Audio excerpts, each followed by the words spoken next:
rais wa nchi hakulala kwa sababu hiyo ya mtoto. Tumekasirika vibaya mno, natetemeka sasa hivi hapa. Kwa kweli hili tukio litugusa sehemu nyingi, maana ilisababisha mpaka watoto tunaokopa kutembea kuwapeleka shuleni.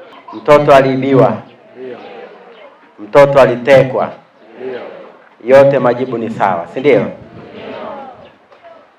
Jambo hilo ni kweli, lilitokea tarehe 1 ya mwezi wa 6, na taarifa ilisema kwamba kuna mama mmoja ambaye alikuja akajitambulisha kama ni dada yake.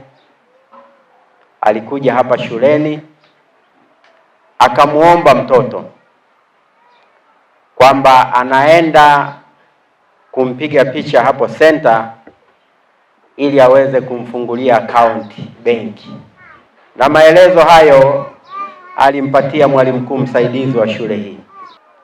Mwalimu mkuu akampeleka darasani. Nafikiri ni katika mbinu za kuona naye kama alikuwa na mashaka hivi. Kaambia darasa hili hapa. Mama yule inaonekana ni kweli alikuwa anamfahamu, akasema mtoto mwenyewe ni yule. Mwalimu mkuu msaidizi akasema basi naenda mpige picha haraka mrudishe. Mama huyu akamchukua mtoto, akaenda naye Nzega, akaenda naye Kaliua na maeneo mengine mpaka mipakani mwa Kahama. Akafika naye akiwa anadai apewe shilingi milioni 20 na wazazi wa mtoto huyu Paulina. Vinginevyo walikuwa wanasema tunakaribia kumchinja, na vyombo vya usalama vya mkoa huu vikapambana usiku na mchana kuhakikisha mtoto huyo hawezi kuchinjwa kama wanavyosema wao. Wakakamatiwa Tabora mjini guest. Tunaweza tukawa na mzaha na mambo mengine mengi, lakini sio kuchezea maisha ya mtu. Kwa maelezo yake anasema alitumwa na mume wake. Anasema waliona maisha ni magumu. Mume wake akamwambia nenda shuleni Burunde, kuna watoto wa mjomba wangu wanasoma pale. Kwa hiyo huyu ni ndugu yake tena mjomba wake, wanasoma pale. Akamwambia mtoto fulani Paulina, si unamkumbuka? Akasema ndio. Nenda kamuibe yule mtoto, tukae naye mpaka watupatie milioni 20. Kwa wote tulifanikiwa kumtumia shilingi milioni 5. Anayo milioni 5, lakini nawahakikishia hakuweza kuitoa.